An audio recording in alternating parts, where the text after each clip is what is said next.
मेहमान तो अल्लाह ताला की रहमत है, जिस पर मेहमान आता है उस पर अल्लाह ताला वो रिज़्क़ तो खुद ले आता है। मेहमान नवाज़ी निवड़त न्याज़ी। कोई ऐसा मेहमान आया हो जिससे परेशानी लायक हो गई हो? नहीं नहीं, बिल्कुल परेशानी तो कभी भी नहीं होती। मेहमान नवाज़ी निवड़त न्याज़ी। करगस का जहाँ और है, शाही का जहाँ और है। मेहमान नवाज़ी निवड़त न्याज़ी।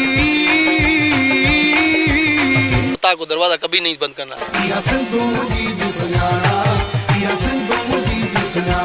पाकिस्तान का सूबा सिंध माजी में दुनिया का कदीम और अमीर मुल्क था।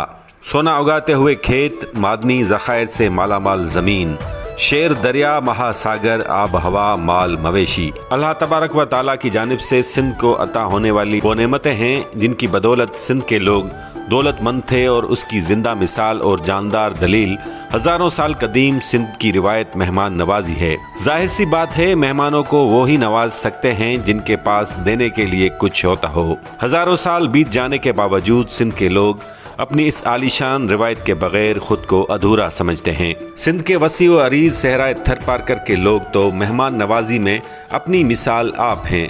ये थर पारकर के इलाके नंगर पारकर का गांव तुगूसर हाले पोटो है।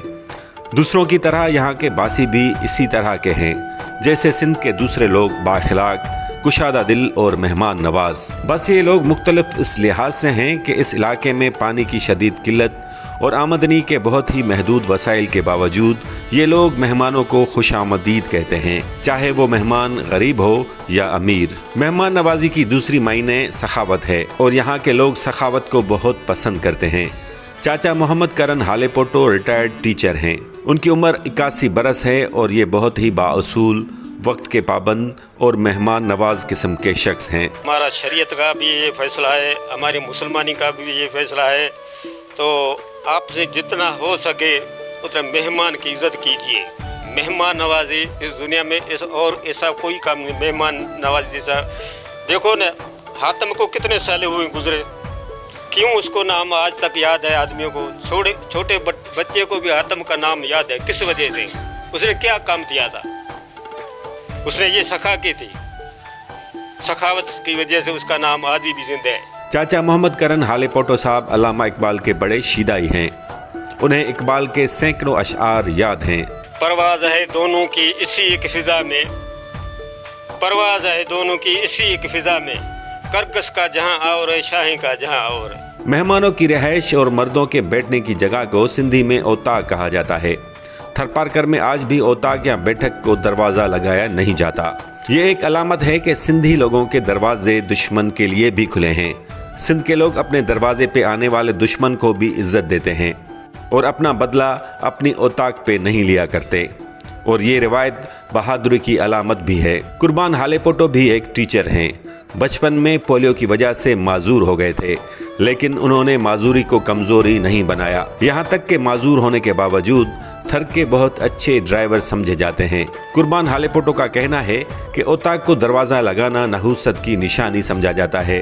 दुनियावी पुराना माहौल है, उसमें जो बोलते हैं उता को दरवाज़ा कभी नहीं बंद करना। हाँ, नौसत की निशानी है, इसी वजह से नहीं बंद करते हैं। अभी तो रोड ज़्यादा करीब आ गए, चोरी चकारी होती है कभी कभी, इसीलिए कोई इनको गिर लगाते हैं, ज़्यादा नहीं लगाते हैं। जब कुर्बान से पूछा गया कि क्या वजह है कि सिंध के लोग मेहमान के आने पर परेशान होने के बजाय खुश होते हैं, तो उन्होंने बताया, मेहमान तो अल्लाह ताला की रहमत है, जिस पर मेहमान आता है उस पर अल्लाह ताला वो रिज़्क़ तो खुद ले आता है। सिर्फ ये अल्लाह ताला की उसके पास नवाबश होती है, वो उसके पास आता है, इसलिए हम बहुत खुश होते हैं। हमारा यही है तो मेहमान आते रहे, हमारा ये जो मकान है सदा आबाद हो, कचारी हो, शचारी हो, देने वाला रिज़्क़ अल्लाह है। मेहमान जब उनके पास आते हैं बहुत खुश होते हैं। हमारे बाराड़ी के आदमी जो होते हैं, कितना भी वो गरीब हो, कितना भी वो मिस्कीन हो, लेकिन वो अपने हतल वसत उसके खत तवाची करता है। जब कुर्बान से पूछा गया कि आपके पास गांव तुगूसर हाले पोटो में वाक़े आपकी ओताक पर कितने मेहमान आते हैं, तो उन्होंने जवाब दिया, माशाल्लाह हमारे पास तो बहुत संगत साथ आते हैं, तकरीबन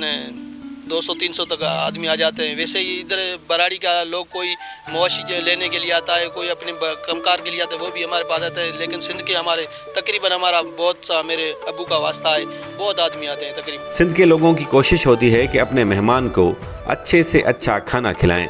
अक्सर लोग नाश्ते, दोपहर और रात के खाने में बकरे और मुर्गी का गोश्त, सब्जियां और दालें वगैरह एक साथ दस्तरख्वान पर सजाते हैं ताकि मेहमान को जो पसंद आए वो खा ले। इसी तरह मीठा खिलाना भी नहीं भूलते। मेहमानों से बेजार नहीं होते? नहीं नहीं भाई, मेहमान तो अल्लाह की रहमत है। आपने सुना है ये जो हम चीज़ खाते हैं ना, ये बोलते हैं ना दाने दाने पे लिखा है खाने वाले का नाम। हमारी क्या औकात है किसको खिलाएं, ये तो खिलाने वाली अल्लाह की जात है। अच्छा, कोई ऐसा मेहमान आया जिससे कोई याद वाबस्ता हो गई हो? नहीं ऐसा तो कोई ऐसा मेहमान आया हो जिससे परेशानी लायक हो गई हो? नहीं नहीं, बिल्कुल परेशानी तो कभी भी नहीं होती, कोई भी मौसम हो, कोई भी टाइम। ऐसे होते हैं ना, वो निकल जाते हैं फिर वो रूपोश हो जाते हैं, कैसे ऐसा कोई आया आपके पास? नहीं नहीं नहीं, ऐसा नहीं, ऐसा कोई भी नहीं है। हमारा जिन लोगों से वास्ता है ना, वो साल में एक मरतबा हमारे पास लाजमी आते हैं। कोई भी मौसम हो ना, जब बारिश पड़ती है या स्यारा आए, स्यारे की मौसम आती है। जब कोई मेहमान अपने मेज़बान से अलविदा करता है तो उस अमल को सिंधी में मोकलाइण कहा जाता है। और ऐसा कैसे हो सकता है कि सिंध के लोग अपने मेहमान को अजरक या कोई और तोहफा दिए बगैर अलविदा कहें। अगर आपको ये वीडियो पसंद आई हो तो हमारा YouTube channel Irfan Bugio official subscribe ज़रूर कीजिएगा।